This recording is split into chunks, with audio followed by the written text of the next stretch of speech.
Hello students, आज की इस वीडियो में हम डिस्कस करने वाले हैं पेपर कोड BPCG 173 यानी स्वास्थ्य और कल्याण के लिए मनोविज्ञान। अगर आप इस पेपर कोड का असाइनमेंट, गेस्ट पेपर या नोट्स परचेज करना चाहते हैं तो आप हमारी वेबसाइट पे विजिट कर सकते हैं। लिंक आपको डिस्क्रिप्शन में मिल जाएगा। अदरवाइज आप हमारी वेबसाइट को सर्च भी कर सकते हैं। हमारी वेबसाइट है shop.hindustanknowledge.com। यहाँ पे आके आप अपना पेपर कोड सर्च कर सकते हैं और यहाँ से असाइनमेंट, गेस्ट पेपर परचेज कर सकते हैं जो कि आपको बहुत कम प्राइस में देखने को मिलते हैं। स्टूडेंट्स, इस बार हम लेकर आए हैं गेस्ट पेपर में 25 मोस्ट इंपोर्टेंट क्वेश्चंस जिनको आप अपने एग्जाम में कवर कर लेंगे तो आप भी अपने एग्जाम में 90 प्लस स्कोर कर सकते हैं।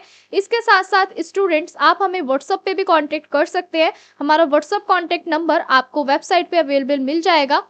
आप हमें व्हाट्सएप पे भी डायरेक्ट कांटेक्ट करके असाइनमेंट, गेस्ट पेपर को परचेज कर सकते हैं। साथ ही साथ आप हमारा टेलीग्राम ग्रुप ज्वाइन करना ना भूलें, क्योंकि टेलीग्राम ग्रुप पे आपको हमारी क्लास की सारी अपडेट मिलती हैं और साथ ही साथ सभी कोर्सेज के फ्री PDF नोट्स भी आपको मिलते हैं। तो चलिए स्टार्ट करते हैं आज की वीडियो को। तो स्टूडेंट्स, यहाँ पे हमारा फर्स्ट क्वेश्चन जो है वो है दीर्घकालिक बीमारियां, मधुमेह, कैंसर, एड्स का वर्णन कीजिए। सबसे पहले हम ये जान लेते हैं कि दीर्घकालिक बीमारियां कौन कौन सी होती हैं और दीर्घकालिक बीमारियां क्या होती हैं।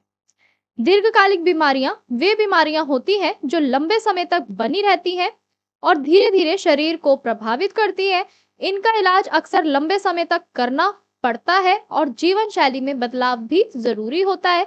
ऐसी 3 प्रमुख दीर्घकालिक बीमारियां हैं, जैसे मधुमेह, जिसको हम डायबिटीज के नाम से जानते हैं, कैंसर और एड्स। नीचे इनका सरल भाषा में भी हमने वर्णन किया है। यानी दीर्घकालिक बीमारी हमारी कौन सी होती है, जो लंबे समय तक बनी रहती है और वो धीरे धीरे शरीर को प्रभावित करती है और इसका जो इलाज होता है वो बहुत लंबे समय तक हमें करना पड़ सकता है अगर हम अपने जीवन शैली में और इसके साथ साथ हमारा जो जीवन शैली होती है उसमें भी बदलाव बहुत ज्यादा जरूरी होता है। हमारे पास यहाँ पे 3 दीर्घकालिक बीमारियां दी हुई हैं। पहली है मधुमेह, दूसरा है कैंसर और तीसरी है एड्स। अगर हम बात करें मधुमेह की, तो मधुमेह एक ऐसी बीमारी है जिसमें शरीर में रक्त में शर्करा यानी ग्लूकोज का स्तर सामान्य से अधिक हो जाता है। यह समस्या तब होती है जब शरीर प्राप्त इंसुलिन हार्मोन नहीं बनाता या इंसुलिन ठीक से काम नहीं करता। इंसुलिन अग्न्याशय यानी पैनक्रियाज द्वारा बनता है और यह रक्त में शर्करा को नियंत्रित करता है। यानी मधुमेह क्या है, डायबिटीज क्या है, जब ये बीमारी क्यों होती है, ये जब होती है जब हमारे शरीर में, हमारे ब्लड के अंदर पूरी तरीके से जो ग्लूकोज की जो मात्रा है वो सामान्य से अधिक हो जाती है, तब ये समस्या उत्पन्न होती है। और कई बार क्या होता है, जो इंसुलिन हार्मोन होता है हमारा वो ठीक से नहीं बन पाता या ठीक से नहीं काम कर पाता, जिसकी वजह से हमारे को मधुमेह की समस्या होती है। अब हम ये जान लेते हैं कि इसके लक्षण कौन कौन से हैं। अगर हम मधुमेह के लक्षण की बात करें तो बार बार हमें पेशाब आना, ये इसका प्रमुख लक्षण है। दूसरा, अधिक प्यास लगना। तीसरा, जल्दी थकान होना। चौथा, वजन कम होना। पांचवा, घाव भरने में देरी। तो ये थे हमारे मधुमेह के लक्षण, जिनको अगर हम पहचान लेते हैं तो हम बीमारी से बच सकते हैं। अगर हम इसके कारण की बात करें, अगर हम मधुमेह के कारण की बात करें तो पहला कारण है असंतुलित भोजन लेना, मधुमेह का कारण हो सकता है। दूसरा, मोटापा। तीसरा, शारीरिक गतिविधि की कमी। चौथा, आनुवांशिक कारण। यानी अगर हम संतुलित रूप से भोजन नहीं लेते हैं तो ये भी हमारा मधुमेह का कारण हो सकता है। अत्यधिक मोटापा भी मधुमेह को प्रभावित करता है, मधुमेह का कारण बनता है। और अगर हम शारीरिक गतिविधियां भी कम करते हैं तो उससे भी मधुमेह होने के हमारे चांसेस बढ़ जाते हैं और कई बार ये आनुवांशिक कारण से भी होता है। अगर हम इसके रोकथाम और नियंत्रण की बात करें तो हम किस प्रकार से कर सकते हैं। पहला जो हमारा पॉइंट है वो है संतुलित आहार हम ले सकते हैं, जिससे जो हमारी मधुमेह की जो रोकथाम है हम उसको कर सकते हैं या फिर हम उसको नियंत्रित कर सकते हैं संतुलित आहार लेके। दूसरा, नियमित व्यायाम कर सकते हैं हम। तीसरा, वजन नियंत्रित कर सकते हैं। चौथा, डॉक्टर की सलाह के अनुसार दवाइयां या इंसुलिन हम ले सकते हैं। मधुमेह को पूरी तरीके से ठीक नहीं किया जा सकता, लेकिन इसकी सही देखभाल से इसे नियंत्रित हम कर सकते हैं। ठीक है। दूसरी जो बीमारी है दीर्घकालिक, वो है हमारी कैंसर। कैंसर एक बीमारी है जिसमें शरीर की कोशिकाएं यानी सेल्स असामान्य रूप से बढ़ने लगती हैं और एक गांठ या ट्यूमर बना लेती हैं। ये कोशिकाएं शरीर के अन्य भागों में फैल सकती हैं।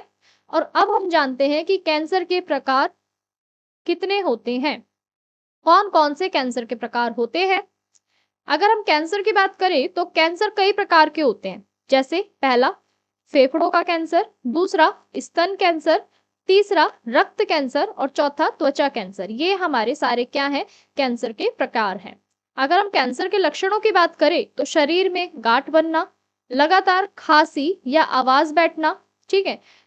तीसरा असामान्य रक्तस्राव, चौथा अचानक वजन कम होना और पांचवा लगातार थकान भी क्या है हमारे, ये सारे हमारे कैंसर के लक्षण हैं। अगर हम कैंसर के कारणों की बात करें तो कैंसर क्यों होता है, किस कारणों से होता है, तो पहला जो कारण है वो है तंबाकू और धूम्रपान करना, ठीक है।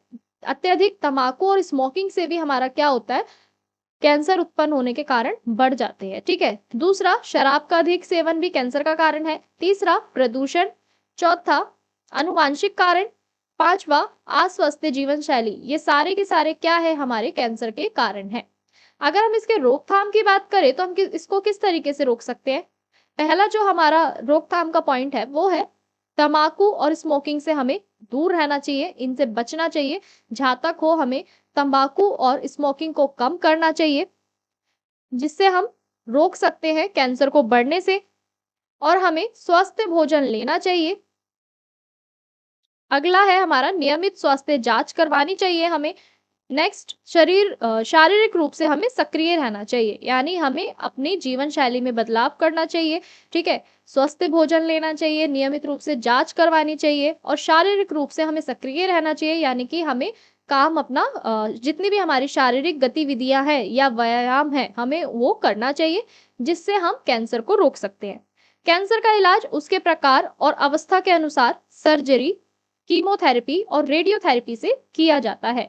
यानी कैंसर जिस प्रकार का होगा, जिस प्रकार की उसकी अवस्था होगी, उसी के अनुसार हमें उसका उपचार करना है। उपचार में हमारे सर्जरी आ सकती है, कीमोथेरेपी आ सकती है और रेडियोथेरेपी से इसका जो है उपचार किया जाता है कैंसर का, ठीक है। अगर हम बात करें तीसरी हमारी जो बीमारी है वो है एड्स। एड्स भी क्या है, एक दीर्घकालिक बीमारी है, ठीक है। ये एक खतरनाक बीमारी होती है, ठीक है, जो एचआईवी वायरस के कारण होती है। ये वायरस शरीर की प्रतिरक्षा प्रणाली जो होती है हमारी, यानी इम्यूनो सिस्टम जो होता है हमारा, उसको क्या करता है, ये कमजोर कर देता है, ठीक है, जिससे शरीर अन्य बीमारियों से लड़ नहीं पाता। अगर हम इसके फैलने की बात करें, क्या क्या कारण हो सकते हैं एचआईवी एड्स फैलने के, ठीक है। असुरक्षित यौन संबंध, दूसरा संक्रमित रक्त चढ़ाने से, ठीक है। तीसरा संक्रमित सुई या सिरिंज के उपयोग से, चौथा संक्रमित मां से बच्चे में, ठीक है। ये सारे हमारे क्या है, एड्स के फैलने के कारण है। किन कारणों से एड्स हमारा फैल सकता है। अब हम इसके लक्षण की बात करते हैं। लक्षण कैसे हम पहचान सकते हैं कि एड्स की बीमारी है? पहला जो लक्षण है वो है लंबे समय तक बुखार रहना, दूसरा वजन कम होना, तीसरा बार बार संक्रमण होना, चौथा अत्यधिक कमजोरी। ये सारे हमारे क्या है, एड्स के कारण है, या सॉरी लक्षण है। एड्स के सारे हमारे ये लक्षण है, इनसे हम पहचान सकते हैं एड्स को। अगर हम इसके बचाव की बात करें, ठीक है, बचाव के उपाय हम किस तरीके से कर सकते हैं एड्स के? पहला है सुरक्षित यौन संबंध अपनाना, दूसरा केवल जांच किया हुआ रक्त ही चढ़ाना, तीसरा सुई या सिरंज का साझा उपयोग ना करना, चौथा जागरूकता और सही जानकारी रखना। ये सारे के सारे हमें क्या करते हैं, बचाव करते हैं एड्स से, ठीक है। एड्स का अभी पूर्ण इलाज नहीं है, लेकिन दवाइयों से एचआईवी को नियंत्रित किया जा सकता है और रोगी सामान्य जीवन जी सकता है। अब हम बात करते हैं इसके निष्कर्ष की। इसका निष्कर्ष क्या कहता है ये भी जान लेते हैं।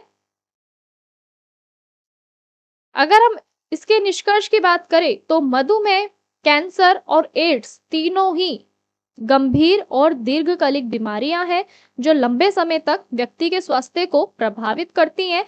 इनसे बचाव के लिए स्वस्थ जीवन शैली, संतुलित आहार, नियमित व्यायाम और समय समय पर स्वास्थ्य जांच कराना बहुत महत्वपूर्ण है, जागरूकता और सही जानकारी से इन बीमारियों के प्रभाव को काफी हद तक कम किया जा सकता है।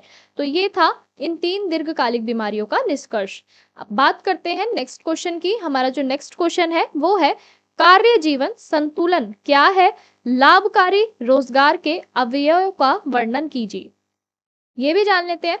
अगर हम बात करें कार्य जीवन का संतुलन, कार्य जीवन संतुलन का अर्थ है कि व्यक्ति अपने काम, नौकरी या व्यवसाय और व्यक्तिगत जीवन जैसे परिवार, स्वास्थ्य, मनोरंजन, आराम के बीच सही संतुलन बनाए रखे। जब कोई व्यक्ति केवल काम ही करता रहता है तो अपने परिवार, स्वास्थ्य या आराम के लिए समय नहीं देता, तो उसका जीवन असंतुलित हो जाता है। इसलिए कार्य जीवन संतुलन का मतलब है कि व्यक्ति अपने काम को सही ढंग से करे और साथ साथ अपने व्यक्तिगत जीवन के लिए पर्याप्त समय भी निकाले। इससे व्यक्ति मानसिक और शारीरिक रूप से स्वस्थ रहता है और जीवन में संतुष्टि महसूस करता है। आज के समय में कार्य जीवन संतुलन महत्वपूर्ण हो गया है क्योंकि काम का दबाव बढ़ता जा रहा है। यदि व्यक्ति अपने काम और जीवन के बीच संतुलन बनाकर चलता है तो वह अधिक खुश, स्वास्थ्य और उत्पादक बन सकता है। यानी कार्य जीवन संतुलन होना सभी व्यक्तियों के जीवन में, सभी लोगों के जीवन में महत्वपूर्ण है, जिससे वो शारीरिक, मानसिक रूप से स्वस्थ रह सके और अपने जीवन में संतुष्टि को महसूस कर सके।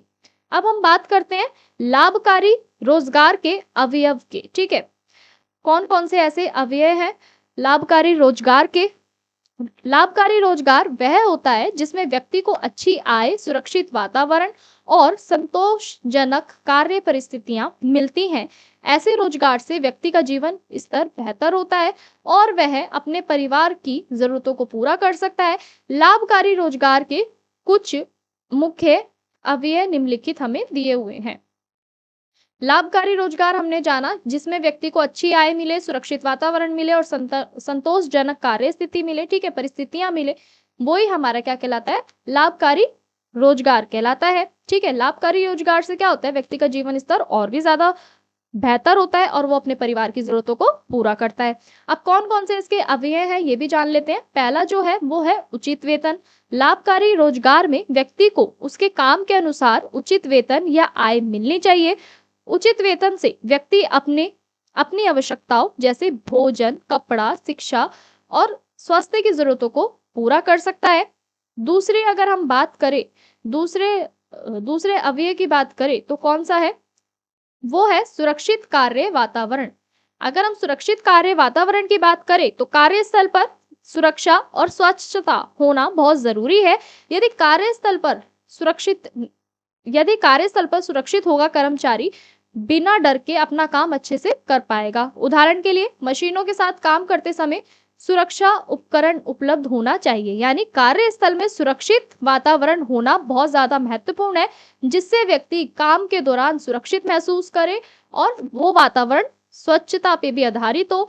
ठीक है, एग्जाम्पल की अगर हम बात करें तो मशीनों के साथ अगर कोई व्यक्ति काम कर रहा है तो उसकी सुरक्षा के लिए वहां पे उपकरण भी होने बहुत ज्यादा जरूरी होते हैं। अगर हम तीसरे पॉइंट की अगर हम बात करें तो वो है नौकरी की स्थिरता। नौकरी की स्थिरता की बात करें तो लाभकारी रोजगार में नौकरी की स्थिरता बहुत महत्वपूर्ण होती है। यदि व्यक्ति को ये भरोसा हो कि उसकी नौकरी सुरक्षित है तो वो अपने काम पर अधिक ध्यान देता है या दे सकता है और तनाव कम महसूस करता है। यानी नौकरी में स्थिरता होना बहुत महत्वपूर्ण होता है, जिससे व्यक्ति भरोसे के साथ अपने काम को सुरक्षित रूप से करता है और अधिक ध्यान देता है, जिससे उसको जो तनाव होता है वो बहुत कम होता है। चौथा, कार्य के उचित घंटे। एक अच्छे रोजगार में काम के घंटे संतुलित होने चाहिए। बहुत ज्यादा काम के घंटे होने से व्यक्ति थक जाता है और उसका स्वास्थ्य प्रभावित होता है। इसलिए काम के साथ साथ आराम और परिवार के लिए भी समय होना जरूरी है। पांचवा पॉइंट है सामाजिक सुरक्षा। लाभकारी रोजगार में कर्मचारियों को सामाजिक सुरक्षा सुविधाएं भी मिलनी चाहिए, जैसे बीमा, पेंशन, चिकित्सक सुविधा आदि। इससे कर्मचारी और उसका परिवार भविष्य के लिए सुरक्षित महसूस करते हैं। तो सामाजिक सुरक्षा होना भी लाभकारी रोजगार में आवश्यक होता है। छठा जो पॉइंट है हमारा वो है कौशल विकास का अवसर। अगर हम कौशल विकास के अवसरों की बात करें तो एक अच्छा रोजगार कर्मचारियों को नई चीजें सीखने और अपने कौशल को विकसित करने का अवसर देता है। इससे व्यक्ति अपने करियर में आगे बढ़ सकता है, अधिक सफल बन सकता है। अगर हम इसके निष्कर्ष की बात करें तो अंत में कहा जा सकता है कि कार्य जीवन संतुलन व्यक्ति के सुखी और स्वस्थ जीवन के लिए महत्वपूर्ण माना जाता है या बहुत आवश्यक है। इसके साथ साथ लाभकारी रोजगार भी महत्वपूर्ण है, क्योंकि इससे व्यक्ति को आर्थिक सुरक्षा, सम्मान और बेहतर जीवन स्तर मिलता है। यदि किसी नौकरी में उचित वेतन, सुरक्षित वातावरण, नौकरी की स्थिरता और विकास के अवसर मिलते हैं तो वह रोजगार वास्तव में लाभकारी माना जाता है। तो ये था इसका निष्कर्ष। अब हम बात करते हैं नेक्स्ट क्वेश्चन की। हमारा जो नेक्स्ट क्वेश्चन है वो है भोजन, आहार एवं मोटापे से संबंधित बीमारियों पर चर्चा कीजिए।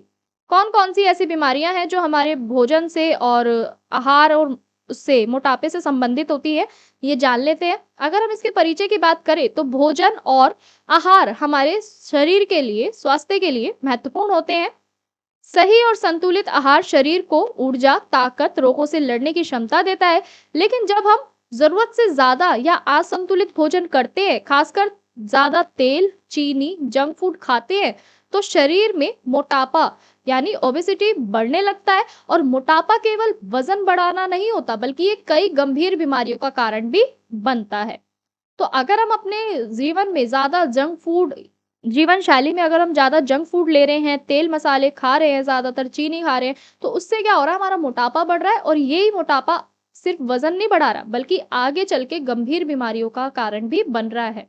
अब हम बात करते हैं कि हमारे जीवन में संतुलित आहार का महत्व क्या होता है। संतुलित आहार वह होता है जिसमें सभी पोषक तत्व सही मात्रा में हो। जैसे कार्बोहाइड्रेट हमें हमारे शरीर को क्या करता है, ऊर्जा देने के लिए कार्य करता है, इंस्टेंट एनर्जी मिलती है। दूसरा प्रोटीन, प्रोटीन क्या करता है, शरीर की वृद्धि के लिए कार्य करता है, जितने भी हमारी कोशिकाएं होती हैं उनकी मरम्मत करने में हमारी सहायता करता है। ठीक है। तीसरा वसा, वसा क्या करता है, शरीर वसा जो है हमारे शरीर की सुरक्षा भी करता है और साथ ही साथ हमें ऊर्जा भी देता है।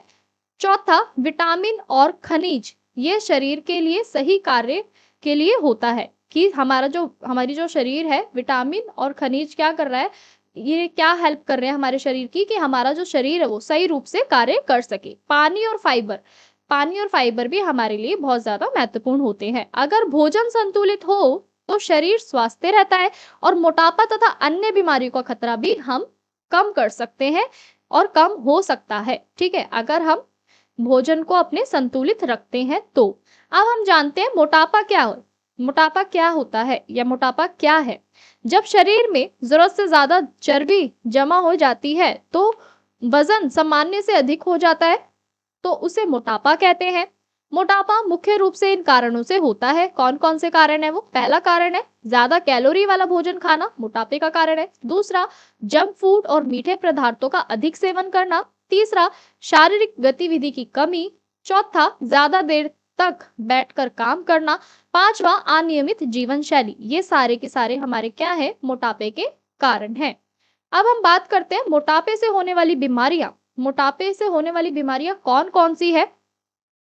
अगर हम मोटापे से होने वाली बीमारियों की बात करें तो मोटापा कई प्रकार की बीमारियों को जन्म देता है। इनमें से कुछ प्रमुख बीमारियां निम्नलिखित हैं। पहली है टाइप 2 डायबिटीज। मोटापे के कारण शरीर में इंसुलिन सही तरीके से काम नहीं करता, जिससे खून में शुगर का स्तर हमारा बढ़ जाता है। दूसरा हृदय रोग, अधिक चर्बी और कोलेस्ट्रॉल के कारण दिल की धमनियां जो होती है वो संकरी हो जाती है यानी सिकुड़ जाती है, जिससे हमें हार्ट अटैक का खतरा जो होता है वो बढ़ जाता है। यानी अत्यधिक मोटापे से हमें कई प्रकार के हृदय रोग भी हो सकते हैं। ठीक है। तीसरा जो है हमारा वो है उच्च रक्तचाप, जिसको हम हाई ब्लड प्रेशर के नाम से भी जानते हैं। मोटापा रक्तचाप को बढ़ा देता है, जिससे दिल और रक्त वाहिकाओं पर दबाव पड़ता है और इसी के कारण हमें हाई ब्लड प्रेशर की समस्या देखने को मिलती है। चौथा जो कारण है जोड़ों का दर्द। अगर हम जोड़ों के दर्द की बात करें तो अधिक वजन के कारण घुटनों और जोड़ों पर ज्यादा दबाव पड़ता है, जिससे दर्द और चलने फिरने में कठिनाइयां हो सकती हैं। पांचवा जो है वो है फैटी लीवर। अधिक वसा के कारण लीवर में चर्बी जमा हो जाती है जिससे लीवर की कार्य क्षमता प्रभावित हो सकती है। तो ये थी हमारी अ, बीमार मोटापे से होने वाली बीमारियां। ठीक है, अब हम बात करते हैं मोटापे को रोकने के उपाय। मोटापे को रोकने के उपाय की अगर हम बात करें तो हम किस तरीके से बच सकते हैं मोटापा से। ठीक है, किस तरीके से उसे रोक सकते हैं। मोटापे और उससे जुड़ी बीमारियों से बचने के लिए कुछ महत्वपूर्ण उपाय हम हमें अपनाने चाहिए, जैसे संतुलित और पौष्टिक भोजन करें। दूसरा, जंक फूड और अधिक चीनी वाले खाद्य पदार्थ कम खाएं। तीसरा, रोज व्यायाम या योग करें। चौथा, पानी पर्याप्त मात्रा में पिए। पांचवा, समय पर भोजन करें। छठा, अधिक देर तक बैठे रहने की आदत से बचें। तो ये सारे थे हमारे मोटापे को रोकने के उपाय। अब हम बात करते हैं इसके निष्कर्ष की। इसका निष्कर्ष क्या कहता है ये जान लेते हैं। भोजन और आहार हमारे स्वास्थ्य पर सीधा प्रभाव पड़ता है। भोजन और आहार से हमारे स्वास्थ्य पर सीधा प्रभाव पड़ता है। असंतुलित और अधिक भोजन करने से मोटापा बढ़ता है, जो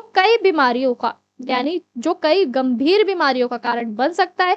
इसलिए हमें हमेशा संतुलित आहार लेना चाहिए और नियमित रूप से शारीरिक गतिविधि करनी चाहिए। इससे न केवल मोटापा नियंत्रित रहेगा बल्कि हमारा शरीर भी स्वस्थ और मजबूत बना रहेगा। तो ये था हमारा इसका निष्कर्ष। बढ़ते हैं नेक्स्ट क्वेश्चन की तरफ। हमारा जो नेक्स्ट क्वेश्चन है वो है, प्रदर्शन, उत्पादकता एवं संबंधों पर तनाव के प्रभावों का वर्णन कीजिए। तनाव आज के समय में लगभग हर व्यक्ति के जीवन का हिस्सा बन गया है। पढ़ाई, काम, परिवार और सामाजिक जिम्मेदारियों के कारण लोग कई बार मानसिक दबाव महसूस करते हैं। यदि तनाव बहुत अधिक हो जाए या लंबे समय तक बना रहे तो यह व्यक्ति के प्रदर्शन यानी परफॉर्मेंस, उत्पादकता और संबंधों पर नकारात्मक प्रभाव डाल सकता है। अब हम बात करते हैं कि तनाव के कौन-कौन से प्रभाव हैं। ठीक है, पहला जो प्रभाव है वो पड़ता है हमारा प्रदर्शन पर। प्रदर्शन पर तनाव का क्या प्रभाव है ये जान लेते हैं। अगर हम बात करें प्रदर्शन पर तनाव का प्रभाव तो किस प्रकार से पड़ता है। तनाव का सबसे पहला असर हमें देखने को मिलता है व्यक्ति के प्रदर्शन पर। ठीक है, प्रदर्शन पर दिखाई देता है। जब व्यक्ति बहुत अधिक तनाव में होता है तो उसका ध्यान और एकाग्रता कम हो जाती है। वह अपने काम या पढ़ाई पर सही तरीके से फोकस नहीं कर पाता। उदाहरण के लिए, एक छात्र यदि परीक्षा के कारण बहुत ज्यादा तनाव में है तो वह पढ़ा हुआ भी भूल सकता है। इसी तरह एक कर्मचारी लगातार काम के दबाव में है तो उसकी कार्य क्षमता कम हो सकती है। वह गलतियां ज्यादा करने लगता है और समय पर काम पूरा नहीं कर पाता। हालांकि थोड़ी मात्रा में तनाव कभी-कभी व्यक्ति को बेहतर करने के लिए प्रेरित करता है, लेकिन जब तनाव बहुत अधिक हो जाता है तो ये प्रदर्शन को क्या कर देता है, कमजोर बना देता है। तो ये था हमारा तनाव का प्रभाव हमारे प्रदर्शन पर किस प्रकार से पड़ता है। अब हम बात करते हैं उत्पादकता पर तनाव का प्रभाव क्या होता है। उत्पादकता का मतलब है व्यक्ति कितनी अच्छी तरह से और कितनी मात्रा में काम कर पाता है। तनाव अधिक होने पर व्यक्ति की ऊर्जा, उत्साह कम हो जाते हैं।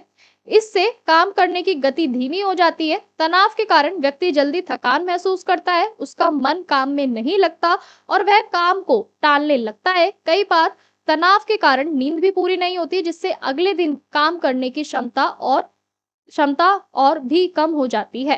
कार्यस्थल पर अगर कर्मचारी लगातार तनाव में रहते हैं तो उनकी उत्पादकता घट सकती है। इससे संगठन या संस्था की कार्य क्षमता भी प्रभावित होती है। यानी अत्यधिक तनाव से हमारा जो उत्पादकता है, कार्य करने की जो क्षमता है, वो भी प्रभावित होती है। अब हम बात करते हैं तीसरे प्रभाव की। ठीक है, संबंधों पर तनाव का क्या प्रभाव पड़ता है। तनाव का प्रभाव व्यक्ति के पारिवारिक, सामाजिक संबंधों पर भी पड़ता है। जब व्यक्ति तनाव में होता है तो वह चिड़चिड़ा और गुस्सैला हो जाता है। वह छोटी-छोटी बातों पे नाराज हो जाता है और दूसरों से ठीक से बात नहीं करता। इससे परिवार के सदस्य, दोस्तों और सहकर्मचारियों के साथ रिश्तों में दूरी आ सकती है। कई बार तनाव के कारण गलतफहमियां बढ़ सकती है या बढ़ जाती है और आपसी विश्वास भी कम हो जाता है। उदाहरण के लिए, अगर कोई व्यक्ति काम के तनाव के कारण घर आकर भी परेशान रहता है तो वह अपने परिवार के साथ समय नहीं बिता पाता। इससे रिश्तों में तनाव और दूरियां बढ़ सकती हैं। तो ये था हमारा संबंधों पर किस तरीके से तनाव का प्रभाव पड़ता है। अब हम बात करते हैं इसके निष्कर्ष की। इसका निष्कर्ष क्या कहता है ये भी जान लेते हैं। अगर हम निष्कर्ष की बात करें तो अंत में कहा जा सकता है कि तनाव का व्यक्ति के जीवन पर गहरा प्रभाव पड़ता है। यह प्रदर्शन को कमजोर कर सकता है, उत्पादकता को कम कर सकता है और संबंधों में भी तनाव पैदा कर सकता है। इसलिए तनाव को समय पर पहचानना और उसे नियंत्रित करना बहुत जरूरी होता है। नियमित व्यायाम, पर्याप्त नींद, समय प्रबंधन और सकारात्मक सोच से तनाव को काफी हद तक कम किया जा सकता है। इससे व्यक्ति का जीवन अधिक संतुलित और खुशहाल बन सकता है।